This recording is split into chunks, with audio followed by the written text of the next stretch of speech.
Hey guys, this is Morgan coming to you with Shlog number 300. I cannot believe I have done 300 of these Shlogs. Quick little history. Back when I decided to actually take YouTube seriously, I think it was back in 2019, 18, I don't know, a while back, I asked my wife if I could do a daily vlog because I thought that would help build interest in the channel and get people subscribing and maybe get us to the 1,000 subscriber mark. I started with like 200 because I started a channel way back, but anyway, long story. Maybe I'll go into that. If you guys want to hear the story time of my YouTube journey, the whole thing, let me know. Yeah, so I asked her if I could do that, if I could do a daily thing. It's going to take a lot of editing, a lot of stuff like that. And she said, yeah, go for it. So I started them off as daily Shlogs. That got to be way too involved, lots of going on, and so much other content I wanted to film that I turned it into a weekly Shlog. And here we are at number 300. That's a big deal. Guys, thank you for joining me. Here we go.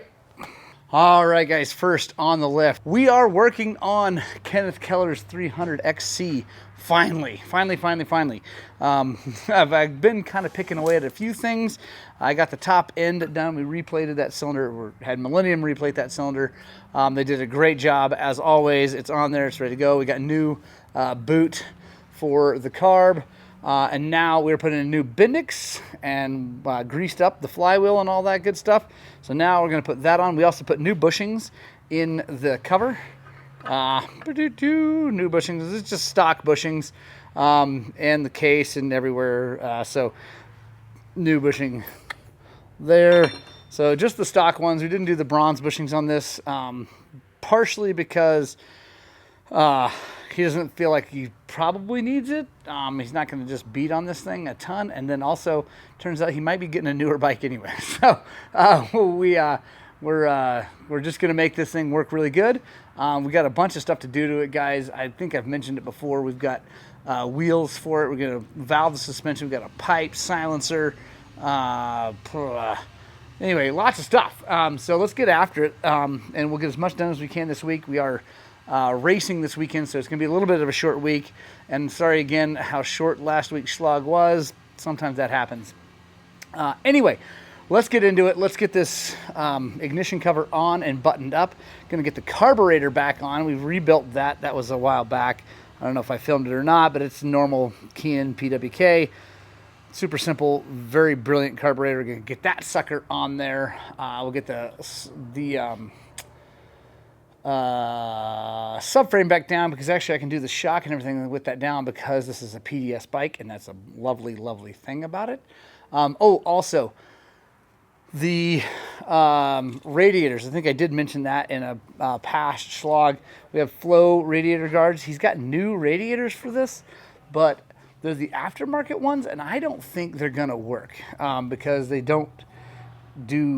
usually don't work. So the aftermarket ones with the cool guy guards. So I'm gonna see if I can make these work, and if I can, then yeah, we'll be good to go. I think these are gonna work just fine.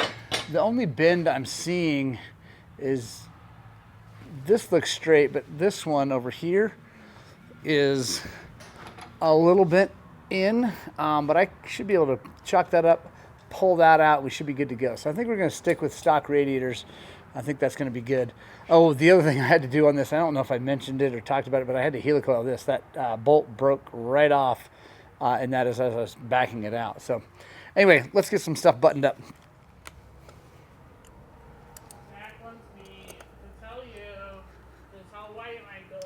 All right, guys, so we got a lot more of that all together, which is making me very happy. I got the subframe bolted back on. Everything's good. Car's back on. We have a countershaft seal to do. We get obviously still lots of things going on there, but I now have on the lift this brand new-ish FE350S. Super sweet little ride here. Guy just first motorcycle he's ever gotten. He came from the world of mountain biking and bought himself a dirt bike, and he bought himself a nice one, so it's pretty sweet. we're just doing some super simple things to it. First thing first, though, is a DIRTBIKES cam chain tensioner. Highly recommend those guys. The reason I like that is because it has a mechanical stop to keep it from falling back. Like the stock one is good. It's hydraulically operated. It works really well, at least for a long time, but it can fail and collapse, causing timing to skip and all kind. Anyway, bad things. And usually, I have to say honestly, usually it does not fail like to where it skips time, but it makes a bunch of noise. So the cam chain makes a bunch of noise because it's loose. Rarely do they actually skip and cause a massive failure, but it's super annoying to listen to. So the DIRTBIKES one solves that problem. So we're going to take care of that. We're going to put an hour meter on it, and we're going to do a full service on it, and then we're going to schedule with him chassis service as far as like greasing chassis parts and fork and shock service, because he's got some hours on this thing, but we are so busy we can't get that done today. Yeah, anyway, let's get after it. The other thing, guys, we're doing is putting a Tusk tack and hour meter on it. It already has obviously a an hour meter, but it's tied to the wheel and not to the motor. So, you know, if it were idling or whatever and not moving, that won't actually record hours. This records every hour that it's actually on, because it uses just the inductive wire around the spark plug wire. So a little more accurate for actually motor hours, and then also show you tack so you can set idle and things like that.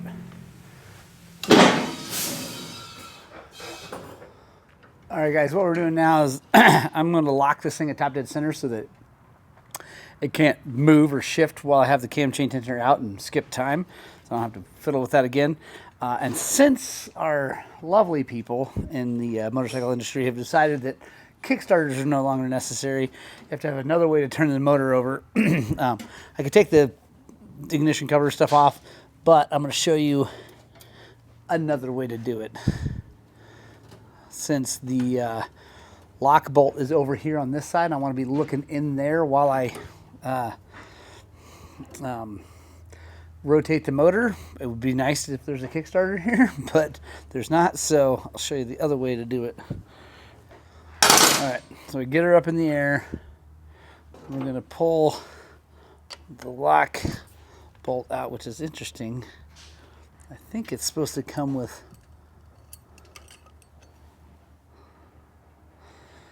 It's supposed to come with another bolt. It probably does somewhere. Did you ever figure that out, Zach? On these locking these motors top dead? Did you ever figure out if there's another bolt somewhere on this thing you're supposed to take out? I made. Oh, did you make one? Just here, I'll make one real fast. Here, let me see yours so I can. All right, so Mr. Sheets made a bolt. They used to come with a real thick washer and the right length bolt, but now they don't. Thanks, KTM. So you got to make one. So I'm going to use this one that Zach made, and I'll make my own to have it over here. Let me just show you real fast. I can't show you inside, but the web of the crank is spinning through there, and there's a V-notch in it for this to go into.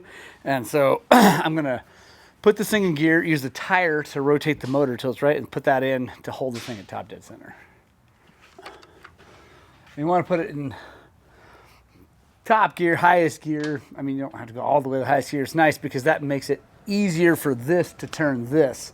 It's harder for this to turn that at that point, but it's vice versa. So, all right, let's get a flashlight.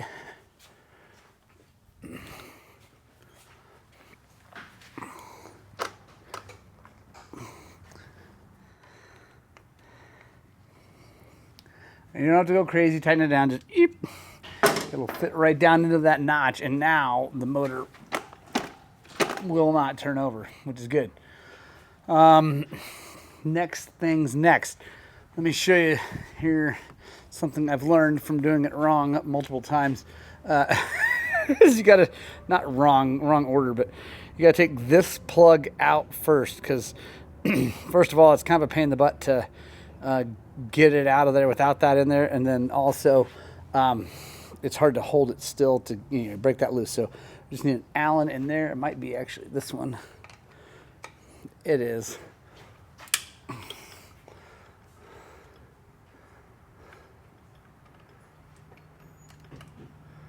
little bit of oil. Use my grip mat. I love these things. Quick advertisement. If you use the link in our description of this video for toolbox widget, that link, you can buy these. I love these things. They come in like sets of 1, 2, or 3. Anyway, they're phenomenal for holding stuff. All right. Now that is loose. I think even with all this, I don't know. I think I can get that out of there without taking the exhaust off. We're going to try. If I have to take the exhaust off, obviously no big deal. I will. But, man, if I can avoid it, that'd be cool. I believe it's a 24, maybe? Yep. All right, definitely able to loosen it. All right, I'm gonna set you guys down. Get in there.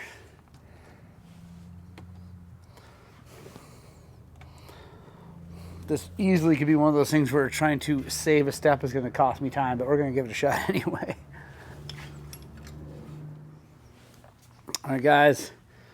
Original cam chain tensioner.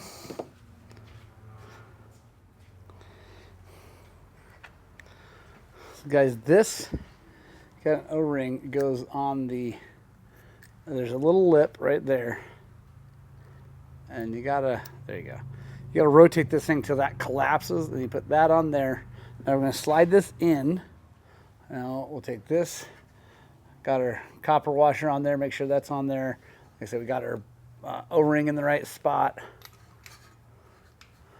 Now we can start this. And this will actually go really easy because there's no tension on it until we install that spring.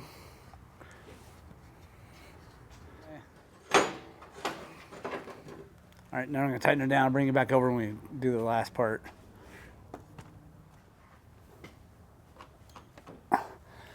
Guys, you got to get this thing pretty tight because I've had them weep around that copper washer quite a few times. So you got to make sure it's nice and tight. Now we've got our spring. I'm going to put that in the hole. I'm not going to bring it back over, like I said. I'm going to put it into the hole that's in the cam chain tensioner. Then we're going to take our Allen, we're going to get this and push it in, and that will take up the slack, and then the little cam that is in there, cam mechanism, will keep it from ever wanting to back out.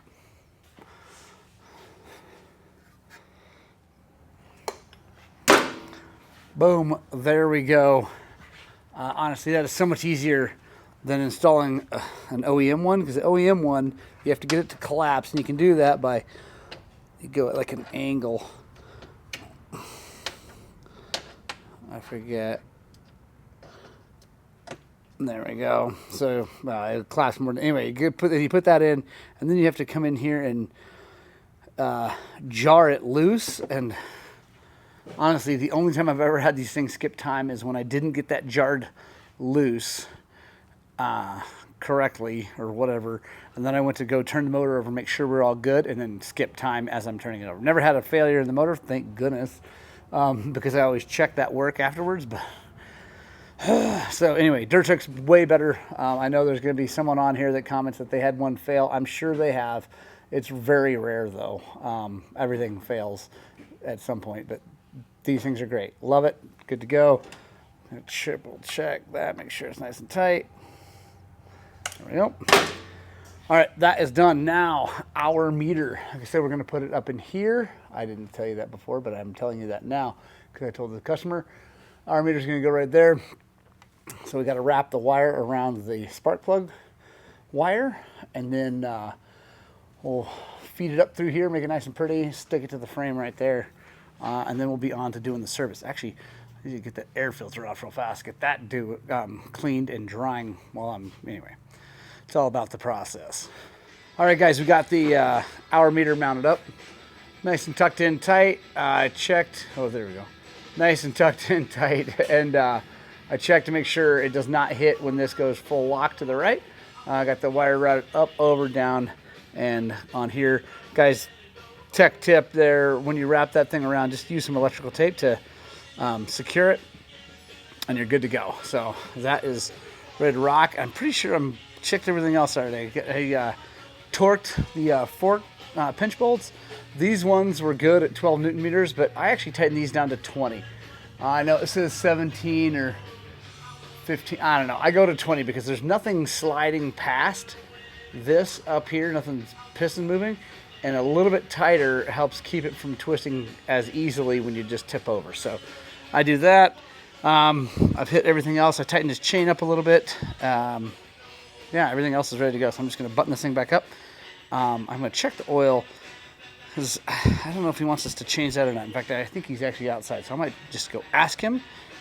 See if he wants to change the oil. His air filter was perfect. I added some oil to it, some of the new Tusk spray stuff, because it was the factory oil on there, which is honestly not quite enough. But it's super clean. I think he's been spending most of the time by himself and or on just roads and things like that. So it hasn't gotten super dusty.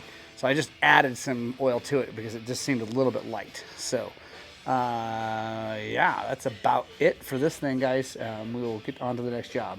All right, next thing we're doing, again, before we get back to Kenneth's bike, because we got to knock these things out for guys that are riding this weekend. We are installing some Sphere 3.0s into these Explorer forks from a KTM 300 6 days version. Anyway, it's a TPI with all the cool guy stuff on it. So, yeah, I've shown you guys this plenty of times. Just a pretty sweet deal. Guys, I just love the Spheres. If you want just a drop-in, super duper sexy setup, I think they're the way to go. Bang for the buck, they're the way to go. Yeah, they just work. You can get the Enduro valved or MX valve. These are Enduro valved. So, because this gentleman likes to ride the rocky tight stuff more and not super duper fast. So, yeah, I think it's going to work out really good for him. And then, of course, obviously we can make them better. We do with valving. But, yeah, they're pretty amazing just stock. So, anyway, I'm going to knock this thing out. And then I have another interesting thing that we will be learning together for. Yeah, stay tuned. All right, guys, like I said, so we got those forks all done and simple. Now we are doing the shock. Got that apart. And we are installing the centrifugal XL from Kreft. If you guys know, Kreft went out of business and they sold everything. And so our buddy Mike, the guy that does our vapor blasting, bought this stuff on a smoking deal. So he's got the centrifugal bladder kit. Anyway, got the instructions over here. He's got a new shock body, because why not? Because that was also inexpensive. I'll show you the basics, guys, as I go. But anyway, starting off, I got to take this all apart. So I'm gonna get this all apart, all cleaned up and everything, and then I'll show you install how it all goes, because I'm learning with you. I have no idea how this goes, but it won't be too hard, I don't think. All right, guys, so we got the new shock body on. That's all good. I got to clean these threads up just a little bit more. Got a new O-ring for that too, but here is the Kreft centrifugal thing. It's interesting. So this goes down, and then it's like a screw, and I think that stays in place. I don't think that moves, and it forces the oil, goes around, and like you can see right here, gets, I don't know, force through that slowly, and then you put this in like that. The O-ring is on here and goes that way, and then the nitrogen goes behind that. I don't really know it. I'm not sure what the benefit of it having that centrifugal, like spinning the oil. I don't know. Let's see. I'm just looking. It doesn't say. I don't know. I'm not sure what they're calling the benefit of that is, but whatever. And then So we put that on there, and then this is the end with the nitrogen needle. Basically, that's what that stuff looks like. The needle goes through. So yeah, we're gonna do this. It looks like it's 62 millimeters. You want to set the height at, so we'll do that, and then yeah, have to talk to Mike, and we'll check back in. Make sure you guys subscribe. I'll check back in with Mike and see if this makes the shock just so much better. Hopefully it does. It'd be cool. I don't know. Again, I'm not sure what the benefit. Maybe one of you guys can comment below what the benefit of swirling that is, just slowing the oil down. It's like another valve. But, I mean, to me, that's what this valve does. So, I don't know. A little more control. So, anyway, I'm going to put it all together. I'm not going to show you guys me doing it. It's pretty much just like putting any bladder kit on there. It's just not a bladder kit. So, yeah, anyway, here we go. All right, guys, the end of the week, end of the Shlog. Sorry I didn't shoot the outro actually at the end of the week. This is the beginning of the next week. But I figured out, or at least I think I know why that Kreft shock has that thing. I think the idea is for it to swirl the oil there, and it's got cooling fins right there on that reservoir. I think the whole idea is for it to cool. So let me know if that's what it is. Seems like that's probably what's going on there. And so that's a pretty cool idea, I guess. I think that's pretty cool. Way to try to keep the oil cooler. I don't know. Makes sense to me. So pretty cool deal. Too bad Kreft is out of business. I feel bad for those guys. Hate to see anybody go out of business. I know how much effort it takes and how much blood, sweat, and tears it takes to run a business. So it's a bummer to see it go out. Unless, of course, they're retired and just like having fun on a boat somewhere. That's pretty rad. So anyway, guys, thanks for joining me. I appreciate it. Make sure you use the Rocky Mountain ATV MC link in the description. Guys, it really does make a huge difference for us. It doesn't cost you any more money. You still get all your Rocky Mountain bucks. You still get all the awesome benefits of shopping from them, but it also helps me, so that's massive. So anyway, I love you guys. I will see you on the next one.